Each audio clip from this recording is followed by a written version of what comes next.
Mayamang sisiw na 18 iPhone 15 lang naman ang iniregalo sa kanyang gwapong bias na si Ken. Malapit na ako magpaampon sa mga sisiw, yayaman nyo naman. Ilan lang to sa mga comment na mababasa sa video na ito. Hindi nga matago ni Ken ang kanyang napaka-cute na reaction matapos magulat ng bonggang-bongga sa kanyang natanggap na regalo mula sa kanyang mabait na supporter. Kita nga sa binata kung paano ito napahinto sa kanyang kinatatayuan nang malaman nito kung ano ang laman ng pulang paper bag na inabot sa kanya. Sa sobrang gulat, tila nag-alangan pa itong tanggapin. Ayon pa sa gwapong binata, okay pa daw ang kanyang cellphone. Sobra umano niyang na-appreciate ang regalong iPhone 15, sabay walang sawang nagpasalamat ito ng paulit-ulit sa nagbigay.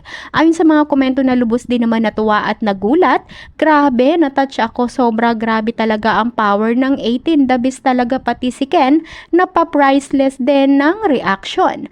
Gopi-gopi pa siya lumapit, kala niya simpleng gift lang. Legit ang gulat niya, deserve mo yan Ken, maraming totoong sisiw ang nagmamahal sa'yo.